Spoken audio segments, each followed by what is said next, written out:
ကံကောင်းခြင်းတော့ဘာတွေလုပ်တုံးဆိုကံကောင်းမဲ့ထင်ပြီးတော့တခြားလုပ်တွေလုပ်ချတာသာသနာ့ဘာအခါမှာဆိုရင်ကံကောင်းဖို့အတွက်ဆိုပြီးရှေရရာတွေလုပ်ကြတယ်အမျိုးမျိုးဆုတောင်းတာတွေလုပ်တယ်ဆုပန်တာတွေလုပ်တယ်အဲ့ဒါတွေလုပ်ရုံနဲ့ကံကောင်းနိုင်သလားဒီကနေ့ခေတ်မှာတောင်မှပဲကံကောင်းခြင်းတဲ့ပုဂ္ဂိုလ်ကလက်ကောင်းတဲ့အရာတွေကိုအဆောင်အဖြစ်အသုံးပြုနေကြသေးတယ်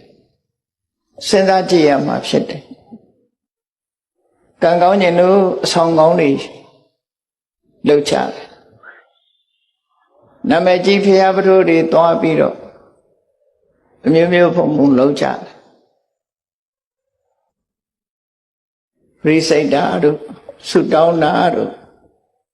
ပန်းလူတာတောင်ရိုးရိုးပန်းမဟုတ်ပဲနဲ့ပေရင်ဆရာညွှန်းတဲ့ပန်းမျိုးနဲ့လှူထမ်းကြတာစဉ်းစားကြည့်မယ်ဆိုလို့ရှိရင်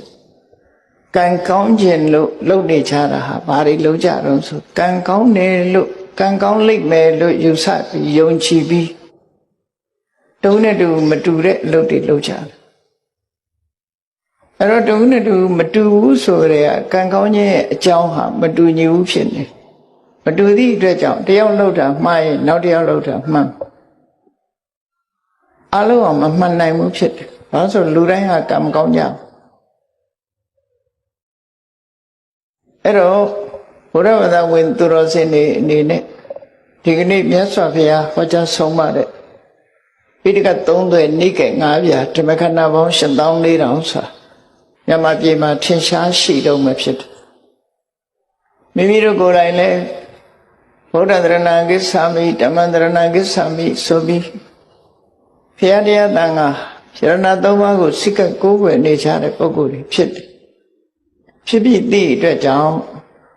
ကံကောင်းခြင်းဘာလို့ရမလဲမြတ်စွာဘုရားဘာတွေဟောထားတယ်ဆိုတာသိရှိနားလည်ဖို့အမတန်မှအရေးကြီးအဲ့ဒါမသိဘဲနဲ့မှန်းပြီးတော့ကံကောင်းလို့ကံကောင်းညာအဆောင်ကောင်းတွေရှာပြီးတော့လုပ်နေကြတာတကယ်ရောကံကောင်းနိုင်သလားကံကောင်းလို့ရှိရင်တော့မဆိုးဘူးပေါ့သို့တော့တကယ်ကံကောင်းနိုင်သလားဆိုတာဘဝမှာအာမခံချက်ပေးနိုင်တယ်ရှိမရှိအသိဉာဏ်နဲ့ဆုံးဖြတ်ကြအောင်ဖြစ်တယ်ဆိုတော့ကံကောင်းခြင်းနဲ့ကံကောင်းခြင်းအဆောင်ကောင်းလေးဆောင်လိုက်ရင်ကံကောင်းလာမယ်လို့ထင်ကြတယ်တော်တော်များများအဆောင်ကောင်းလေးဆောင်တာနဲ့ကံကောင်းနိုင်ပါမလားဆုတောင်းကြတယ်ဆုတောင်းရုံနဲ့ကံကောင်းနိုင်ပါမလားအဲ့တော့ဒီအဆောင်ကောင်းကိုဘယ်သူကပေးတာတုံးဆိုပေးတဲ့ဆရာလည်းရှိတယ်အဲ့ဒါဆိုလို့ရှိရင်သူကရောပေးတဲ့လူကရောတကယ်ကံကောင်းနေသလားမေးဖို့လိုတယ်လေအဆောင်ကောင်းတွေပေးတဲ့ပုဂ္ဂိုလ်ကရောတကယ်ကံကောင်းသူဟုတ်ကလားနော်စစ်ဆရာကိုယ်တိုင်ကတည်တတ်တယ်ဆိုရင်သူကမတည်အောင်ကုနိုင်တယ်ဆိုတာဖြစ်နိုင်ပါမလားဖြစ်နိုင်ဘူးလေအဲ့တော့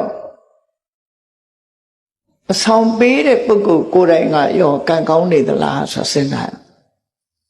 ဆုတောင်းရုံနဲ့ကံကောင်းနိုင်သလားလို့ဆိုတာစဉ်းစားကြည့်မယ်ဆိုသူလည်းဆုတောင်းမှာပဲငါလည်းဆုတောင်းမှာအဲ့တော့ဆုတောင်းလို့ကံကောင်းမယ်ဆိုလူတိုင်းကံကောင်းကြမှာပဲဒါအားလုံးကဆုတောင်းကြမှာဟောမြတ်စွာဘုရားဟောထားတဲ့မဂ္ဂင်၈ပါးတရားဆိုတာနိဗ္ဗာန်ထိအောင်ပို့ဆောင်နိုင်တဲ့စွမ်းရည်တတ္တိရှိတယ်လူလောကမှာလည်းပဲကံကောင်းဖို့အတွက်ထောက်ကူတွေအများကြီးဖြစ်စေတယ်ဒီလိုဆိုလို့ကံကောင်းဖို့ဆိုတာအလွယ်လေးနိဗ္ဗာန်ရဖို့သာခက်တာနိဗ္ဗာန်တောင်ပို့ဆောင်နိုင်တဲ့အကြောင်းတရားသည်ကံကောင်းမှုဆိုတဲ့အကျိုးလောက်ကတော့အသာလေးဖြစ်နေပြုလုပ်တာသမွေးဝါညောင်းလုပ်တာကြိုးစားတာအထောက်တာတတိရှိတာစိတ်တည်ငြိမ်မှုရှိတာဒါတွေကဒီ၈ခုနဲ့ဖွဲ့စည်းထားတာကိုမက္ခလမ်းကြောင်းလို့ဆိုလိုတယ်ပေါ့အဲ့ဒီလမ်းကြောင်းကြီးကနေသွားရမယ်လို့လောကမှာတန်တရားဥက္ကတောင်လွတ်စေတတ်တဲ့ဒီလမ်းကြောင်းဟာကံကောင်းဖို့ရာအတွက်ကတော့အသာကလေးဖြစ်နိုင်တဲ့လမ်းကြောင်းပဲအဲ့တော့မြတ်စွာဘုရားကဒီလိုလမ်းကြောင်းဖွင့်ပြပြီးမှန်ကန်တဲ့ တရားတွေကိုအိန္ဒိယနိုင်ငံမှာလွန်ခဲ့တဲ့နှစ်ပေါင်း2600ကျော်ကဟောပြောခဲ့တယ်ဟောပြောလို့မြတ်စွာဘုရားဟောပြောချက်အတိုင်းလိုက်နာဆောင်ရွက်ကြသည့်အတွက်ကြောင့်ကံကောင်းသွားကြတဲ့ပုဂ္ဂိုလ်တွေအများကြီးကံဆိုးရာကနေကံကောင်းသွားဆိုပါစို့ပဒါစာရီအကြောင်းအလုံးသိကြတယ်သူလောက်ကံဆိုးတာပဲရှိဘူးလေသူလောက်ကံဆိုးတာပဲရှိ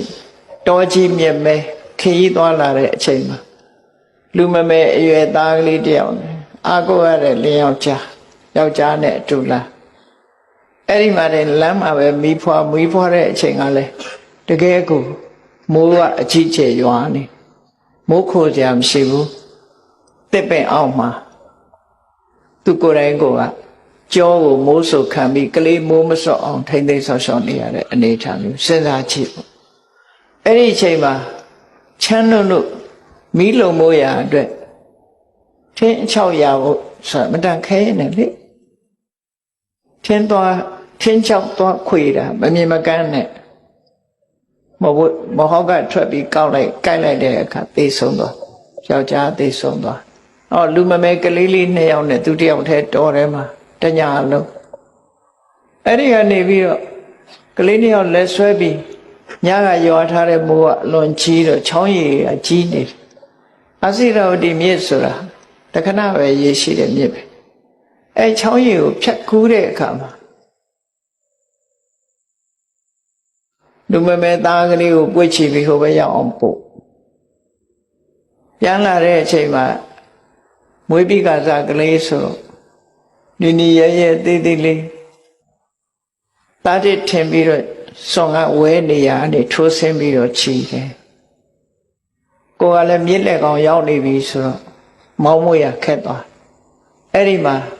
အော်ပြီးတော့မောင်းရကနေဟိုတစ်ဖက်ကမ်းမှာစောင့်နေတဲ့သားသူခေါ်တဲ့ထင်ပြီးရေတဲ့အဆင်းလိုက်ရေတဲ့ပါသွားလမ်းမှာအာကိုရမဲ့ကိုသူ့ရဲ့အမျိုးသားသိဆုံးသွားတယ်စိတ်နှလုံးဖြည့်ပေးနိုင်တဲ့သားလေး2ဦးကလည်းပဲတဦးကစွန့်ချီသွားပြီတဦးကရေထဲပါသွားတယ်သူတယောက်တည်းရှိသွားလူဘဝကြုံရတာတွေကိုပြောပြတာနော်ကိုယ်တိုင်ခံစားရရင်ဘယ်လိုနေမလဲစဉ်းစားကြည့်အဲ့ဒီတော့သူ့ဘဝမှာခံစားလို့စိတ်ဖြည့်စရာဆိုလို့အိမ်မှာအမေရဲ့ဖေးရဲ့မောင်လေးရဲ့ရှိသေးတယ်အာကိုရကြီးနဲ့တာဝတိမြို့သို့တော့လမ်းမှာတွေပဲသတင်းဆိုကြားရတယ်ညကလေကြီးမိုးကြီးကြပြီးတိုက်ပြိုကြလို့အမေလည်းဆုံးအဖေလည်းဆုံးမောင်လေးလည်းဆုံးဆိုတဲ့သတင်းကြားကဲယင်းထဲမှာဆုတ်တက်သွားပြီးသူဟာတောကဖြစ်သွားအဲ့ဒီတောကကြောင့်ယူသွားတာတောကုံမတ္တကလို့ခေါ်တယ်တောကကြောင့်ယူတာတိကျပြလို့ယူတာမဟုတ်ဘူး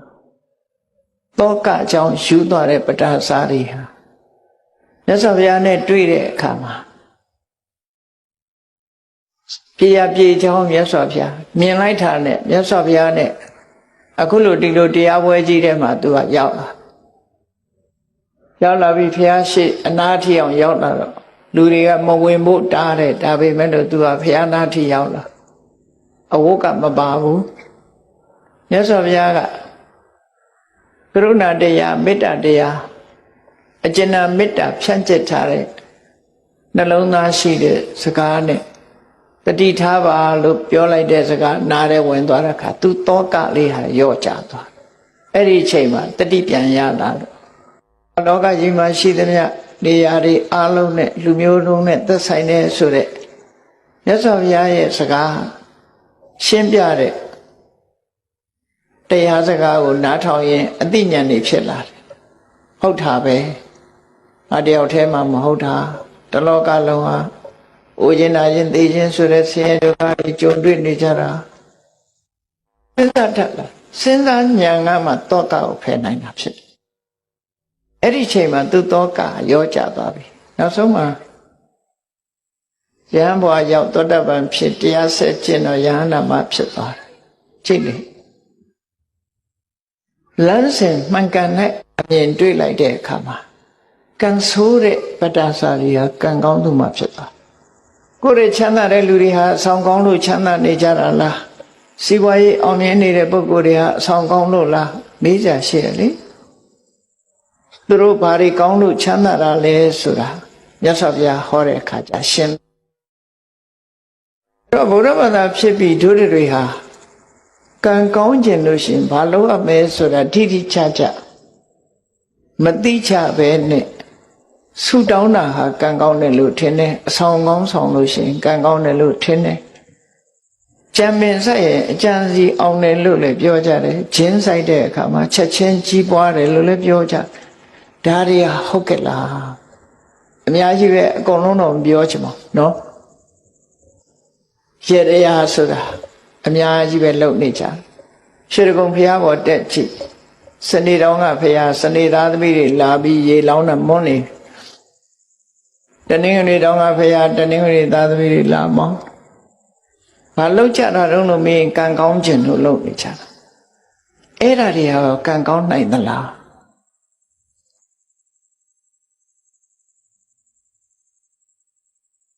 အဲ့တော့တေချာစဉ်းစားတတ်ဖို့လိုအပ်တယ်လို့ဆိုမြတ်စွာဘုရားကစဉ်းစားဖို့ပဲဟောတာတရားအဲ့တော့မြတ်စွာဘုရားဘုန်းကြီးတို့ဒီလိုဟောလိုက်လို့ဗီရိဆရာတွေထိခိုက်သွားတယ်ဆိုလို့ရှိရင်ထိခိုက်အောင်ပြောတာမဟုတ်ပါဘူးထိခိုက်အောင်မပြောယုံတဲ့လူတွေကတော့ရှိမှာမြတ်စွာဘုရားပွင့်လို့ထိခိုက်သွားတဲ့လူတွေလည်းရှိတာစီးပွားတိုးတက်ပါရစေစီးပွားရေးကောင်းပါရစေနဲ့ဆုတောင်းနေလို့မရပါဘူးဒါဘုရားဟောတာပဲเนาะစီးပွားဥစ္စာတိုးတက်ခြင်းစီးပွားဥစ္စာတိုးတက်တဲ့နိလန်းကိုမြတ်စွာဘုရားဟောထားတယ်ဘာဟောထားလဲဥဋ္ဌာဏတမ္မရာလုံလဝိရိယနဲ့ပြည့်စုံရမယ်အရခတမ္မရာကိုရှာထားတာအလေလွတ်မရှိအောင်ထိမ့်သိမ့်တတ်ရမယ်သမဇီဝိတာမြတ်မြတ်တရသမွေးထားရမယ်ကလျာဏမေတ္တာမိကောင်းဆွေကောင်းရှိရမယ်အဲ့ဒါဒီဘဝမှာစီးပွားဥစ္စာတိုးတက်ခြင်းအကြောင်းလေးလို့ဒီလိုပဲဟောတာ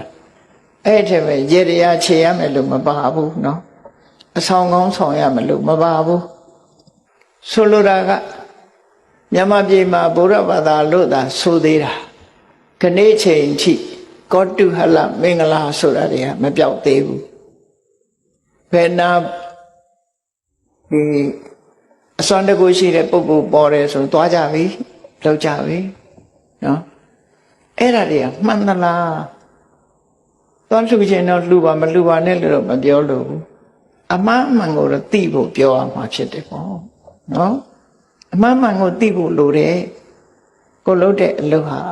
မှန်မှန်ကိုသိဖို့လိုတယ်မှန်မှန်သိရင်တော်ပြီလှူတာကိုယ်သဘော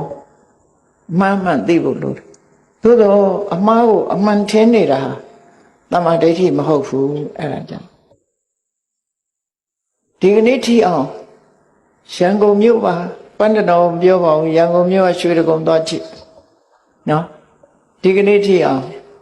ဂျိုးပြေနံပြေတွေနဲ့လှုပ်နေကြတော့မှရှိသေးတယ်အဲ့ဒါဘုရားဘာသာရဲ့အသင်္တရံမဟုတ်ပါဘူးအဲ့တော့မြန်မာနိုင်ငံကလူတွေဟာဘုရားဘာသာစစ်ဖြစ်တဲ့ပုဂ္ဂိုလ်ရှိကောင်းရှိနိုင်တော့လေလူတိုင်းဟာဘုရားဘာသာစစ်မဖြစ်သေးဘူးလို့ပဲပြောရမှာဖြစ်တယ်နော်ဘာကြောင့်လဲဆိုတခြားနိလန်းတွေပေါ်မှာဆွဲလန်းမှုယုံကြည်မှု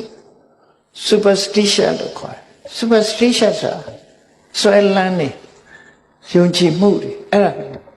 မြန်မာပြည်မှာဘုရားဘာသာလို့သာဆိုတယ် superstition တွေများကြီးဆွဲလန်းမှုတွေများတယ်ကိုလုံးလာတဲ့လုပ်ငန်းတစ်ခုပေါ်မှာဆွဲလန်းနဲ့လုပ်နေကြတာဖြစ်တယ်အဲ့ဒီအဆွဲလန်းကင်းသွားမှဘုရားဘာသာအစစ်ဖြစ်မှာနော်ဒါကြောင့်မို့တရားဓမ္မအရာအဆွဲလန်းမထားပဲနဲ့ကြိုးစားအထောက်ဖို့ဒါပဲပြောချင်တာမှဒီမှာဒါကြောင့်မို့တော့ဒါတော့လမ်းစာလေးတွေဖော်ပြောတာနော်လမ်းစာလေးဖော်ပြောတာဒီကံကောင်းခြင်းလို့ရှိရင်စိတ်ထားကိုပြန်ကံကောင်းခြင်းအဆောင်ရှာရမှာအဆောင်ရှောက်ဆောင်ရမှာမဟုတ်ဒီနာကဘုရားဘာသာနိုင်ငံတနိုင်ငံဖြစ်တဲ့ဗမာတွေကခေါ်တော့ယိုးရလို့ခေါ်တယ်ထိုင်းနိုင်ငံအဆောင်ကိုအလုံးကိုမမောတယ်ဗမာပြည်တဲ့ဆိုးတယ်သူကဘုန်းကြီးတို့စီတောင်ရောက်လာထိုင်းနေတခါရောက်လာပြီးမလုပ်လဲခေါင်းလေးထိုးပြီးခေါင်းပုတ်ခိုင်းတာ နာရိုက်လိုက်ရင်တော့မှတ်ကောင်းမှတ်သွားလိမ့်မယ်ခေါင်းပုတ်လိုက်တာနဲ့သူက blessing ပေးတယ်ဆိုပြီးကျင့်တတ်ခေါင်းပုတ်ခံရတာဘာကျင့်တတ်เสียခေါင်းကိုယ်ကောင်းလာပုတ်တယ်ဆိုဘယ်ကျင့်တတ်เสียခေါင်းနော်တပြည့်စည်းနဲ့ခေါင်းဖြန်းနဲ့ရလိုက်ရင်သဘောတွေကိုကြတပြေးကလေးနဲ့သာရေပက်လိုက်မယ်ဆိုရင်ပုဂ္ဂိုလ်သဘောကြကံကောင်းသွားတယ်လို့စိတ်ထဲမှာထင်တယ်အာမကိုလောက်ပါဘူးအာမကိုလောက်ဘူးဘုရားဘာသာဆိုပြီးတော့အဲ့ဒါတွေအာမကိုသိမ့်ဘူးလို့ပြောချင်တယ်နော်ဘုန်းကြီးတို့ဟောထားတဲ့ဒီသာသနာနဲ့အစွမ်းတကူများဆိုတရားနာဘူးတဲ့လူလည်းရှိကောင်းရှိတယ်အစွမ်းတကူနဲ့သာသနာဆိုတဲ့နေရာအစွမ်းတကူဆိုတာမရှိဘူးတော့မဟုတ်ရှိ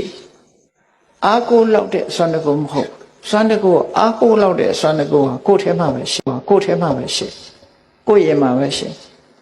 အဲ့ဒါလည်းပြောကြတာပဲ we are our own architect ကိုယ်တိုင်ပြုပြင်မှရတယ်ကိုယ့်ရဲ့ architect ကကိုယ်ပဲဖြစ်တယ်ကိုယ်ဘဝကိုယ်ပဲပုံဖော်ရမယ်သူများပုံဖော်တာမဟုတ်ဘူးဘာသာတွေကိုလိုက်ကြည့်လိုက်မယ်ဆိုရင်ဘုရားသခင်အလိုတော်ကြဆိုဘာသာတွေဟာအများကြီးနေဘုရားသခင်အလိုတော်ကြဆိုပြီးတော့တေချာစဉ်းစားကြည့်လို့ရှိရင်အသိဉာဏ်ကိုထိတ်တန်းမတင်လို့အဲ့လိုဖြစ်တယ်အလုံးကအသိဉာဏ်ကိုထိတ်တန်းတင်စေခြင်းနဲ့ဟုတ်မို့စဉ်းစားမြတ်စွာဘုရားကတော့စဉ်းစားခိုင်းတယ်အကုန်လုံးသူပြောတာတောင်မယုံနဲ့အောင်စဉ်းစားလို့ခိုင်းတာသူ့ကိုလည်းဝေဖန်ခိုင်းတယ်တရားကုံတော်6ပါးတဲ့သိတယ်မို့လားတန်ဒိဋ္ဌိကိုယ်တိုင်မြင်နိုင်တယ်ကိုယ်တိုင်သိနိုင်တယ်သို့တော့ကိုယ်တိုင်သိဆိုလူတိုင်းသိလားလို့ဆိုပစ္စတံဝေရိတဘောဝိညုဟိပညာရှိမှသိမှာအသိဉာဏ်ရှိဖို့လိုတယ်အဲ့ဒါကြောင့်မလို့မြတ်စွာဘုရားဟောတဲ့ဟာအဆုံးအမစကားသာလင်ဖြစ်တယ်အဲ့ဒီအဆုံးအမစကားဟာမှန်ကန်တဲ့အဆုံးအမစကားဖြစ်လို့နားထောင်ရုံတတ်တဲ့မပြီးပါဘူးဆေးနဲ့အလားတန်တူတယ်ဆေးဆိုတာတောက်မှအကျိုးရမှာဖြစ်တယ်ညွန်ကြားထားတဲ့ဆေးကိုတောက်ဖို့လိုတယ်လို့ပဲမြတ်စွာဘုရားရဲ့အဆုံးအမဆိုတာလဲဘာလဲလို့မေးလို့ရှိရင်မလို့ရမှနဲ့လို့ရမှာဒီနှစ်ခုပဲပြောတာနော်မလို့ရမှနဲ့လို့ရမှာဒီနှစ်ခုပဲပြောတယ်ကိုသားသမီးကိုဆုံးမတဲ့မိဘတွေအခုဒီထဲမှာမိဘတွေအများကြီးပါတယ်သားသမီးကိုဆုံးမတာ2မျိုးပဲဆုံးမတာကိုယ့်လည်းစဉ်းစားကြည့်တို့ဆုံးမတာ2မျိုးတည်းဆိုတာဟုတ်လားဒါမလုံးနဲ့ဒါလုံးဒီလမ်းမသွားနဲ့ဒီလမ်းသွားဒါပဲမဟုတ်လားမလို့ရမှနဲ့လို့ရမှာဒီနှစ်ခုပဲပြောတာပဲအချင်းချုပ်လိုက်လို့ရှိရင်မလို့ရမှနဲ့လို့ရမှာဒီနှစ်ခုပဲပြောမြတ်စွာဘုရားကလည်းဆုံးမတယ်ဆိုတာဒါပဲပြောတာဒါမလုံးနဲ့ဒါလုံးမလို့ရမှာနဲ့လို့ရမှာဒီနှစ်ခုပဲပြောအဲ့ဒီနှစ်ခုသေးသေးချာချာနားလည်ပြီးတော့ကံကောင်းကျင်လို့ရှိရင်မလို့ရမှာကိုရှောင်လို့ရမှာကိုလှုပ်ဆောင်ဟောတာကံကောင်းခြင်းအကြောင်းပဲဖြစ်တယ်နော်စေရနာကောင်းလင်ကံကောင်းသည်လို့ပြောတာဟာကစေရနာတစ်ခုတည်းကိုဥတည်ပြောတာအခုဒီကနေ့ညမြတ်စွာဘုရားဟောတဲ့တုတ်တန်တစ်ခုအရာကံကောင်းအောင်တို့ဘာတွေလုပ်ရမလဲကြည့်မြတ်စွာဘုရားကကံကောင်းခြင်းလင်စိတ်ဓာတ်ကိုပြင်တဲ့ကိုယ်စိတ်ဓာတ်ကိုပြင်ရမယ်စိတ်ဓာတ်ပြင်ရမယ်ဘာတွေပြင်ရမလဲကံကောင်းတဲ့ဆိုတာဘာလဲကိုယ်တဏ္ဍာမှာကောင်းတဲ့ကံဆိုတာဟာကောင်းကျိုးချမ်းသာပေးမှကံကောင်းတယ်လို့ခေါ်တာလေကံဆိုတာ2မျိုးပဲရှိတယ်ကုသိုလ်ကံနဲ့အကုသိုလ်ကံကုသိုလ်ကံဆိုတာကောင်းတဲ့အပြစ်ကင်းပြီးကောင်းကျိုးချမ်းသာတွေကိုပေးတာကိုကုသိုလ်ကံလို့ခေါ်ပြီးတော့အကုသိုလ်ကံကြတော့အပြစ်ရှိပြီးတော့ဆင်းရဲတဲ့အကျိုးကိုပေးတာကိုအကုသိုလ်ကံလို့ခေါ်တယ်အဲ့တော့ကံကောင်းဆိုတာကုသိုလ်ကံကိုပြောပြီးကံဆိုးဆိုတာအကုသိုလ်ကံကိုပြောတယ်နော်လောကလူတွေကကံဆိုးကံကောင်းကိုကုသိုလ်အကုသိုလ်ကံမပြောဘဲနဲ့ထီပေါက်ရင်လည်းကံကောင်းတယ်လို့စီပါဥစ္စာတက်လာရင်လည်းကံကောင်းတယ်လို့ထင်အဲ့ဒါတကယ်ကတော့ကံရဲ့အကျိုးသာလည်းဖြစ်တယ်ကံကောင်းတာမဟုတ်သေးဘူးနော် ယောက်နှုတ်ဆက်တဲ့အခါတို့ဆူတောင်းတဲ့အခါကျကံကောင်းပါစေနဲ့ပြောကြ good luck ဆိုတာနော်ဗမာပြည်ကလူတွေသာဒီလိုပြောတာမဟုတ်ဘူးဗမာစကားနဲ့မဟုတ်တဲ့အခါကျတော့လေ good luck ပဲကံကောင်းပါစေလို့ပြောကြတာအဲ့တော့ကံကောင်းတာထီပေါရင်လည်းကံကောင်းတယ်လို့ပြောတယ်စီပွားဥစ္စာတိုးတက်ရင်လည်းကံကောင်းတယ်လို့ပြောတယ်အစည်းတင်ကလွတ်သွားရင်လည်းကံကောင်းတယ်လို့ပြောတယ်အဖမ်းမခံရရင်လည်းကံကောင်းတယ်လို့ပြောတယ်အမျိုးစုံပဲကံကောင်းတယ်လို့ပြောတာတွေကအဲ့ဒါဟာဆိုးချိုးကလွတ်မြောက်နေတာကိုကံကောင်းတယ်လို့ပြောတာကံဆိုတာအကြောင်းတရားသာလည်းဖြစ်တယ်အဲ့တော့အကြောင်းတရားကောင်းအောင်လုပ်ဖို့လိုတယ်ဆိုတာမမေ့ဖို့ပေါ့နော်မမေ့ဖို့တော့မြတ်စွာဘုရားဟောတာတမပတ္တိဆိုတဲ့သုတ်တံမှာဟောထားပုံလေးကြည့်ကံကောင်းတယ်ဆိုတာကိုယ်တဏ္ဍမှာကုသိုလ်တရားတွေဖြစ်မှကံကောင်းတယ်လို့ပြောလို့ရတယ်ဘာလို့တော့ဆိုရင်အနဝိဇ္ဇဒုက္ခဝိပါကလက္ခဏာအပြစ်ကင်းပြီးကောင်းကျိုးချမ်းသာတွေကိုပေးနိုင်တာကုသိုလ်တရားတဲ့အဲ့ဒီကုသိုလ်တရားကိုယ်တဏ္ဍမှာရှိဖို့ဒါကြောင့်မို့ကံကောင်းခြင်းစိတ်ထားကိုပြင်စိတ်ထားကြတော့ပြင်မွေးရမေ့ကြသတိမထားကြဘူးဘုရားဘာသာဖြစ်ပြီးတော့စိတ်ထားမကောင်းတဲ့လူတွေအများကြီးဖြစ်ဘုရားဘာသာဖြစ်ပြီးမြတ်စွာဘုရားရဲ့အဆုံးအမနဲ့အညီမနေနိုင်မဲနဲ့စိတ်ပုတ်စိတ်ယုတ်တွေနဲ့နေကြတာတွေကအမှန်တမ်းများအဲ့တော့စိတ်ထားကိုဘယ်လိုပြင်ရမလဲလို့ဆိုတာကိုကြည့်မြတ်စွာဘုရားရဲ့အဆုံးအမအပေါ်သို့မဟုတ်ကောင်းတဲ့အလုပ်လုပ်ရတဲ့အပေါ်မှာယုံကြည်မှုစိတ်ဝင်စားမှုနေပါတာကိုအတ္တထသရတရားကိမဲ့ခြင်းလို့ဆိုတော့လူတယောက်ဟာစိတ်ဝင်စားဘူးဆိုရင်ကိုယ်အိမ်မှာကိုယ်ဝယ်ထားတဲ့ဘုရားကံတော်တန်ရှင်းလုပ်ချင်မှလုပ်ပါလေစိတ်ဝင်စားပန်းလဲဖို့လည်းစိတ်ဝင်စားဥပုံနေဥပုသ်ဆောင်ဖို့လည်းစိတ်ဝင်စားမနဲ့ထားတန်ဃာတွေဆွမ်းလောင်းဖို့ဆိုစိတ်ဝင်စားအဲ့ဒီလိုတရားပွဲရှိလို့တရားပွဲသွားဖို့တရားနာဖို့စိတ်ဝင်စားအဲ့ဒါအတ္တထလို့ခေါ်တယ်အဲ့ဒီအတ္တထဆိုတဲ့မယုံကြည်မှုရှိလို့ရှိရင်စိတ်ကောင်းတဲ့အလုပ်ကိုစိတ်မဝင်စားဘူးဆိုရင်ကံမကောင်းဘူးတဲ့ဒါကြောင့်ကံမကောင်းစေတတ်တဲ့စိတ်မဝင်စားဘူးကောင်းတဲ့အလုပ်ပေါ်မှာစိတ်မဝင်စားဘူးဆိုတဲ့တရားတရားကင်းမဲ့နေတဲ့စိတ်ထားကိုတရားတရားထက်သန်တာနဲ့ပြုပြင်ပေးလိုက်ပါစိတ်မဝင်စားရင်စိတ်ဝင်စားအောင်လုပ်ပါဘယ်ဆရာတော်တရားဟောမြတ်စွာဘုရားတရားတွေကပဲဟောကြမှာပဲဖြစ်တယ်သွားပြီးတော့တရားနာပါနာပြီးတော့တရားနာမယ်အတိညာတိုးအောင်နာမယ်ရေရမောရလို့ဆိုတဲ့အတွေးတွေနဲ့မတွေးပါနဲ့ဘယ်တရားပွဲကရည်ရတယ်ဘယ်တရားပွဲကတော့ငိုက်တယ်ဆိုတာမျိုးတွေမဖြစ်စေတရားနာတယ်ဆိုတာဘာအတွက်နာအတိညာရဖို့နာအနုဆိုလည်းကအမြောင်းခံပြီးဘာလို့လာငုတ်တုတ်ထိုင်မလို့အတိညာရမှတန်ဖို့ရှိတော့ဘောဒါကြောင့်မို့မယုံကြည်မှုဆိုတဲ့တရားတရားကင်းမဲ့တဲ့စိတ်နေသဘောတရားကိုယုံကြည်မှုဆိုတာကိုယ်စိတ်ဓာတ်နဲ့ယုံကြည်မှုဆိုတဲ့စိတ်ထားပဲရအောင်ပြုပြင်ပေးရမယ်ဒါတစ်ချက်အဟိရိကဆိုတဲ့လောကလူတွေဟာမဟုတ်တာလုပ်ရမှာမရှက်ဘူးမဟုတ်တဲ့အလုပ်ကိုမယုံမုန်းဘူးအဲ့ဒီမဟုတ်တဲ့အလုပ်ကိုမယုံတဲ့အဟိရိကဆိုတဲ့စိတ်သဘောထားကိုပြင်လိုက်ပါမဟုတ်တာလုပ်ရမှာရှက်တယ်မဟုတ်တာလုပ်ရမှာယွန်းတယ်မကောင်းမှုအကုသိုလ်ဆိုတာလူသိမသိဒီအလုပ်ဟာငါလူမလုပ်ဘူးဆိုပြီးတော့ယွန်းမုန်းတယ်ဆိုတဲ့ဟိရိစိတ်ထားမျိုးရောက်အောင်ပြင်ပါအရှက်မဲ့တဲ့စိတ်ထားမျိုးမထားပါနဲ့အရှက်ရှိတဲ့စိတ်ထားမျိုးထားပါအနုတ္တပမဟုတ်တာလုပ်ရတာမကြောက်လန့်ဘူးဖြစ်ပေါ်လာမဲ့ဒုက္ခတွေကိုခရီးမဆိုင်ဘူးဒီဘဝဒီကိုဆံဟိုဘဝဟိုကိုခံလိုက်မယ်ဆိုတဲ့အတွေးတွေနဲ့မကြောက်ဘူးမကောင်းတဲ့အလုပ်ကိုလက်ရဲဆက်ရဲလုပ်တယ်ဆိုတဲ့အနုတ္တပပိုးဖလံဆိုတဲ့အကောင်ဟာဖျောင်းနိုင်မီးလေးထွန်းထားရင်လှတယ်ထင်ပြီးတော့မီးတောက်ထဲကိုခုံဆင်းတတ်တယ်ခုံဆင်းလိုက်တာနဲ့တပြိုင်နက်ရှဲကနေဆိုမီးလောင်တာခံအဲ့ဒီသဘောပဲအနုတ္တပရဲ့သဘော ကြောက်ဘူးမကြောက်သည့်အတွက်ကြောင့်သက်ဆုံးသွားတယ်အေးမကောင်းမှုလုပ်ရမှာမကြောက်ဘူးပတ်ဝန်းကျင်ကိုခီးမဆိုင်ဘူး I don't care ဆိုတဲ့လူတွေပေါ့နော်ဘယ်သူမှခီးမဆိုင်ဘူးဆိုတဲ့အဲ့ဒီစိတ်ဓာတ်မျိုးကိုပတ်ဝန်းကျင်ကိုလေးစားမယ်အမေဖေးဆရာသမားရဲ့ဂုဏ်သိက္ခာကိုထိမ့်မယ်ကိုယ်ပတ်ဝန်းကျင်ကိုလူမျိုးကိုထိမ့်မယ်ဆိုတဲ့ပတ်ဝန်းကျင်ကိုလေးစားတဲ့စိတ်ဓာတ်မျိုးထားပါပြင်ရမှာဖြစ်တယ်ပေါ့မကောင်းတဲ့အလုပ်ကိုမလုပ်ဘူးနောက်တစ်ခုကဘာတော့ဆို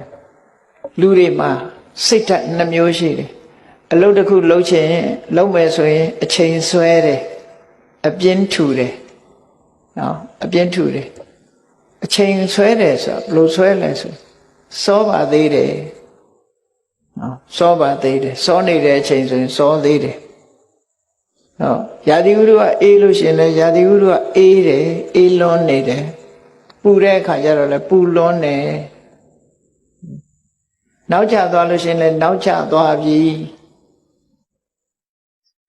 စင်ကြီးလေးတွေပေးပြီးတော့လူဟာအပြင်းထူတတ်တယ်အဲ့ဒီအပြင်းထူအချိန်ဆွဲတဲ့အကျင့်ကိုစိတ်နေသဘောထားကိုဖယ်ရှားပြရမယ်ဘယ်လို့ကိုကစောစီစီရောက်အောင်လုပ်ပြီးတော့ကိုလုပ်ပြီးအောင်ကြိုးစားမယ်ဆိုတဲ့လုံလဝိရိယရှိရနော်အဲ့လိုလုပ်တဲ့အခါမှာစင်ကြီးပေးတတ်တဲ့လူတွေအလူပွဲတစ်ပွဲလူတယောက်ရောက်လာတဲ့အခါမှာဝေယဝိဆလှုပ်ရှားတွေတွေ့တော့ကျွန်တော်အလှပွဲကြီးဝိုင်းလှုပ်ချင်လိုက်တာဗျာဒါပေမဲ့ထမင်းကမစားသေးလို့ဘိုက်စာလို့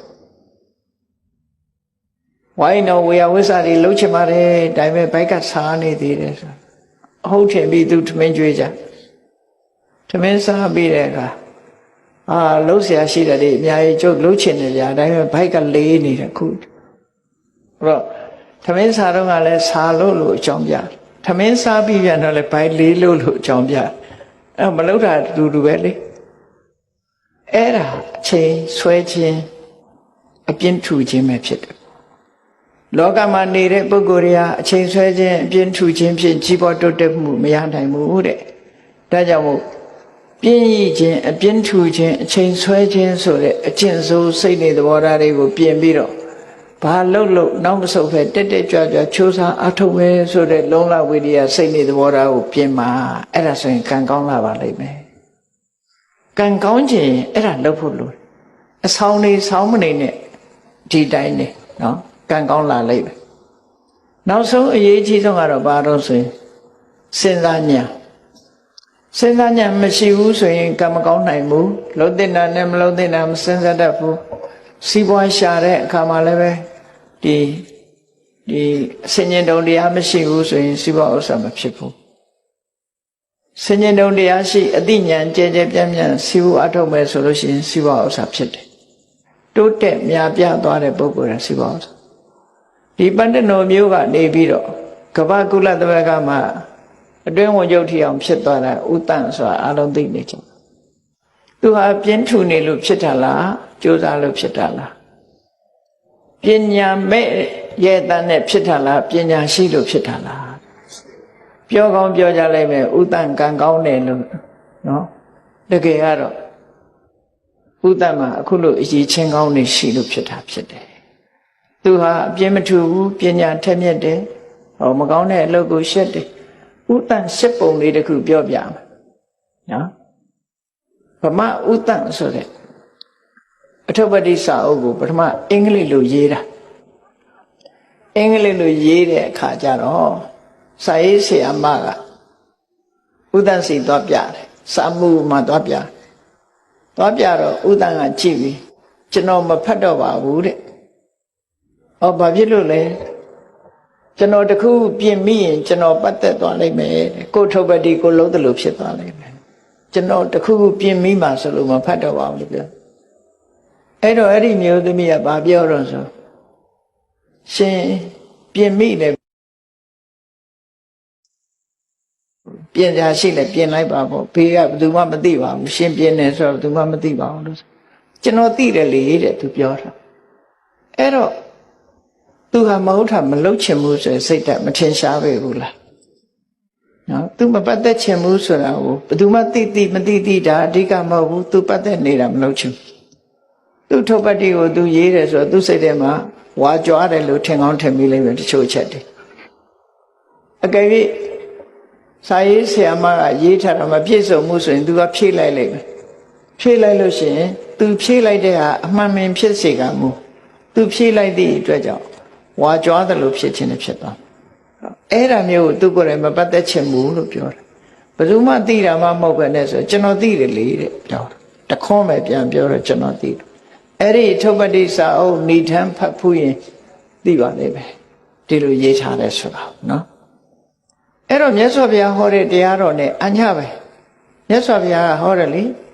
အေးတိတ်ကွယ်ရမှာမဟုတ်တာတွေလှုပ်တာလူတွေကထင်ကြတယ်ဘယ်သူမှမသိဘူးလို့ထင်ကြတယ်တဲ့မြတ်စွာဘုရားပြောတယ်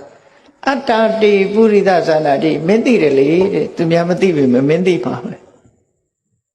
ကွယ်ရမှာကိုယ့်အကိုတိတ်ပုံမဟုတ်တာလှုပ်တာသူများမသိဘူးဆိုရင်ကိုသိနေတယ်မဟုတ်တာတွေကိုကွယ်ရမှာလှုပ်တယ်အဲ့ဒီလိုကွယ်ရလှုပ်လို့မရဘူးတဲ့ကွယ်ရဆိုတာမရှိပါဘူးတဲ့ဘာလို့လဲဆိုအတ္တတေပုရိသဇာနာတိယတိကာတိဝနာဝမင်းလှုပ်တာမင်းလှုပ်တယ်မလှုပ်ဘူးဆိုတာမင်းကိုယ်တိုင်သိနေတယ်လေကွယ်ရပဲဟုတ်တယ်ဘယ်သူမှမသိဘူးဆိုတာမဟုတ်ဘူးမင်းသိနေတယ်ကိုသိနေတာသိပဲလဲရှက်เสียမကောင်းဘူးလားတို့တွေကံကောင်းပြီးကြီးပွားတိုးတက်ခြင်းနဲ့ဆိုလို့ရှိရင်ဝီရိယရှိရမယ်ပညာရှိရမယ်ကိုချင်းတရားကောင်းမွန်ရမယ်ကောင်းတဲ့အလုပ်ပေါ်မှာစိတ်ဝင်စားရမယ်ဆိုတဲ့စိတ်ဓာတ်တွေမိမိရဲ့တဏ္ဍာမှာမရှိသေးရင်ရှိအောင်ရှိပြီးလို့ရှိရင်တိုးတက်ရှင်သန်များပြားခိုင်မာလာအောင်ကြိုးစားအထောက်ကြအမှာဖြစ်တယ်လို့ကိုယ်စီမှတ်သားပြီးကျင့်ကြံပွားများကြိုးစားအထောက်နိုင်ကြပါစေကုန်သတည်း